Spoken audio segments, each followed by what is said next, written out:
O ensino médio ideal fecha 2019 com várias aprovações em medicina e 2 aprovações no ITA, o vestibular mais concorrido do Brasil.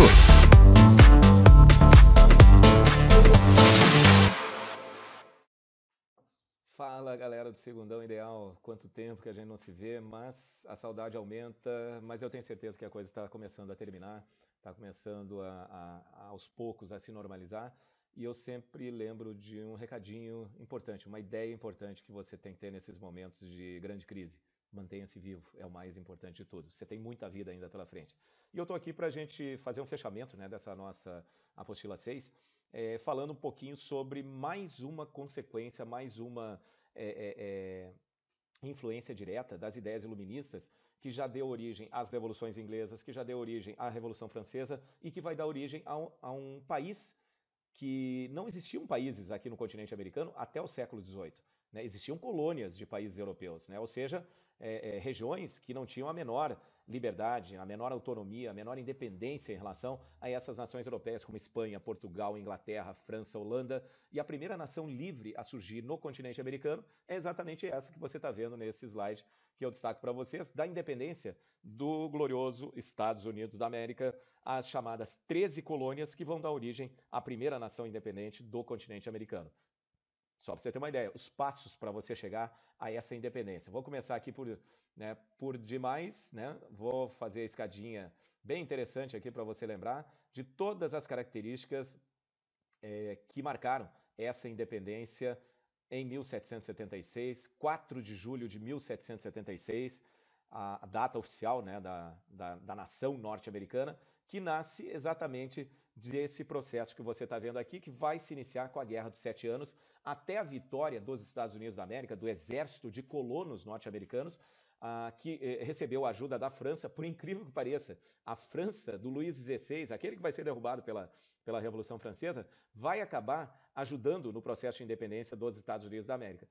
Mesmo sendo uma nação absolutista, né? Só pela rivalidade que a França tinha em relação à Inglaterra e por serem, né, as 13 colônias americanas, colônias da Inglaterra. Então, foi digamos, a chance que o Luís XVI teve da França de se vingar da derrota que o avô dele tinha sofrido para o exército inglês nesta guerra que eu estou destacando aqui para vocês no número 1, que é a Guerra dos 7 Anos. Essa guerra, pessoal, ela aconteceu aqui na região, né, da América, onde havia essa disputa da colonização inglesa e a colonização francesa. Dá uma olhadinha aqui nesse mapa, onde você vê as 13 colônias iniciais.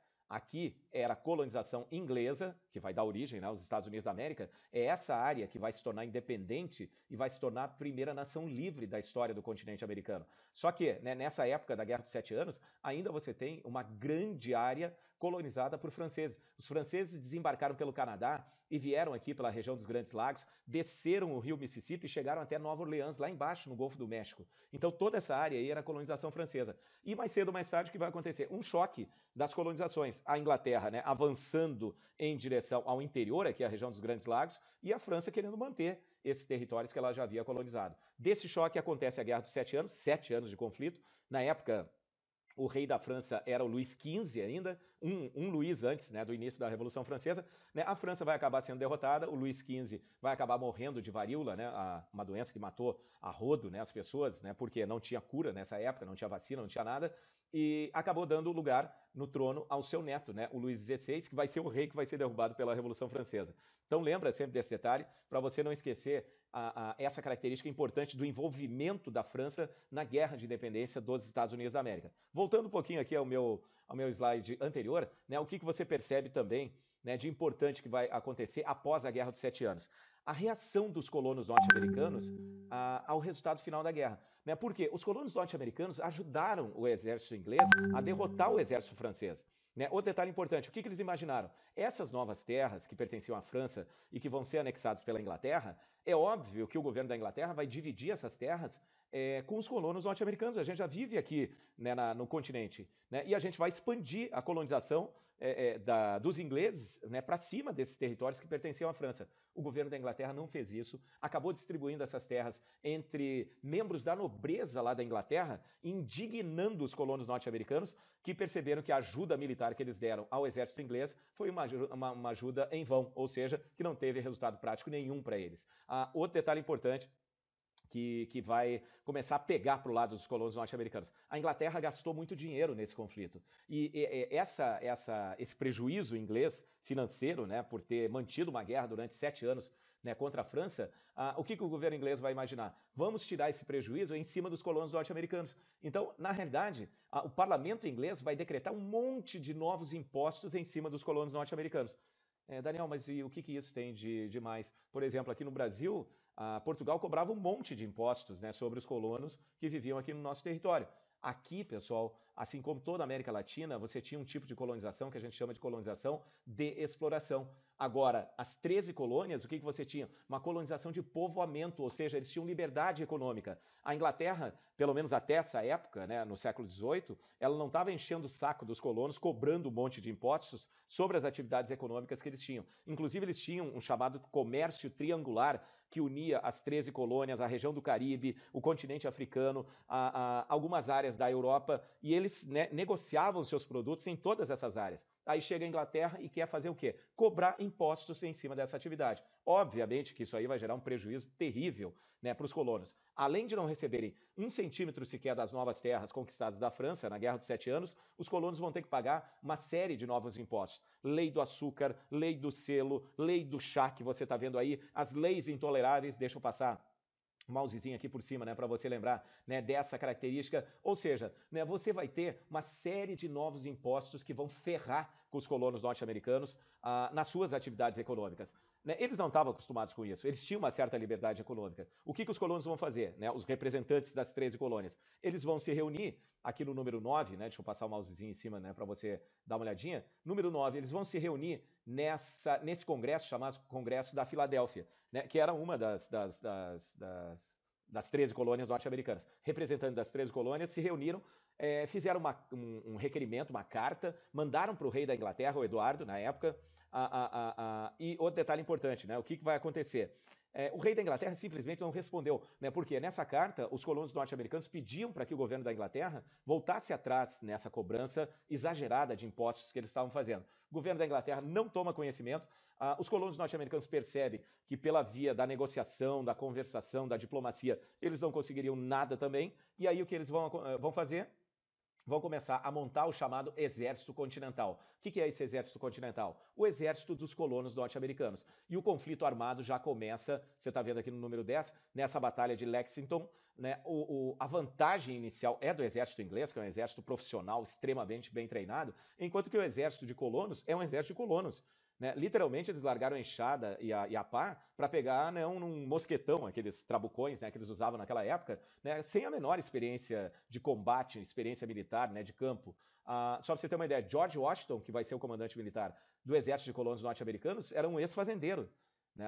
Pela lógica, o exército inglês era o exército mais poderoso do planeta. Então, o resultado dessa guerra de independência, ele já estava acertado. O exército da Inglaterra daria um cacete no exército, né, dos colonos norte-americanos. Mas aí é que entra o quê, pessoal? A ajuda dos franceses. Só para você ter uma ideia, na última batalha da Guerra de Independência dos Estados Unidos da América, né, o que você vai ter? Você vai ter o exército inglês contra o exército dos colonos norte-americanos e mais o exército francês. Né, praticamente o número de soldados franceses fez o exército de colonos norte-americanos dobrar, né, o número total, né, de combatentes. Resultado, graças a essa ajuda financeira, militar, soldados, munição, tudo que você possa imaginar, o exército de colonos norte-americanos acabou derrotando o exército inglês, comandado por um cara chamado Lord Cornwallis. Né? E o Cornwallis, quando ele se rendeu perante o George Washington, ele falou: alguma coisa muito errada com o mundo está acontecendo a partir de agora. Parece que o mundo está de ponta cabeça. Né? Ou seja,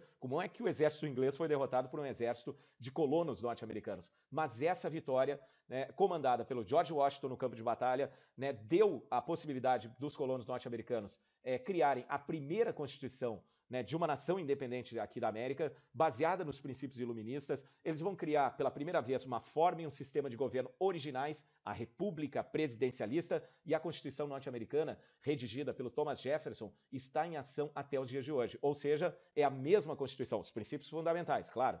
Né, eles criaram várias emendas que foram acrescentadas a essa Constituição ao longo da sua história. Porém, o que você tem que lembrar? Os escravos não foram libertados. Né? Os Estados Unidos se tornaram uma nação livre, né, que era basicamente forma de governo, república, sistema de governo presidencialista, porém uma nação que continuou sendo escravista, pelo menos até o século XIX. Mas, querendo ou não, os princípios do iluminismo vão estar presentes nessa experiência norte-americana que deu origem à primeira nação livre da história do continente americano. Espero que essa sequência lógica que eu coloquei aqui para vocês dê uma luz, né, para você entender como, passo a passo, os colonos norte-americanos conseguiram chegar a esse resultado final que deu origem a essa nação gigantesca que nasceu de 13 colônias, que vão virar 13 estados, e que hoje, só para você ter uma ideia como, né, os Estados Unidos cresceram ao longo da história, depois a gente vai comentar sobre isso, né, um pouquinho mais, a expansão territorial norte-americana em direção ao oeste.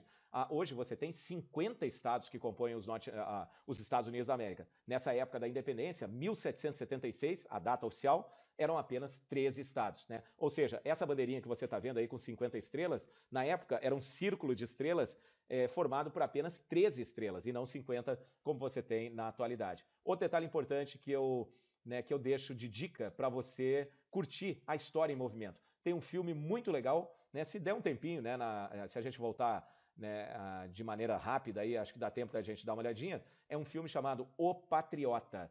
O papel principal é de um cara chamado Mel Gibson. O Patriota. Se você encontrar ou no Netflix ou no Popcorn, assista, porque ali você tem uma história real, né, das milícias dos colonos norte-americanos, né, aqueles exércitos informais, extraoficiais, formados por colonos norte-americanos que atacavam o exército inglês e conseguiram, né, ter uma vantagem, fazendo com que os Estados Unidos se tornassem a primeira nação livre, como eu destaquei para vocês nessa aula de hoje. Outro detalhe importante que eu queria destacar também. Depois confirme com a Patrícia, porque a gente vai fazer uma avaliação em cima dos conteúdos que a gente trabalhou nessas aulas remotas, né, nessas videoaulas, mas eu acho que a semana que vem, se não me engano, ela vai marcar com vocês essas avaliações. Eu vou montar as minhas questões em cima da Revolução Francesa e dessa aula de hoje da independência dos Estados Unidos, que é o último capítulo da apostila de vocês, para a gente fazer um fechamento dessa apostila 6 e já começar a apostila 7. Espero que eu tenha, né, deixado claro, né, esses detalhes, né, da independência dos Estados Unidos da América para vocês. E qualquer dúvida, pessoal, eu deixo à disposição o meu número, né, de celular, que é o meu WhatsApp também, 99145-6177. Se você tiver alguma dúvida, né, coloca ali que eu respondo assim que eu tiver oportunidade. Belezinha? Obrigado pela presença, obrigado pela atenção. Lembre-se, mantenha-se vivo que a gente vai se encontrar em breve. Beijos a todos, tchau, tchau. O Ensino Médio Ideal fecha 2019 com várias aprovações em medicina e 2 aprovações no ITA, o vestibular mais concorrido do Brasil.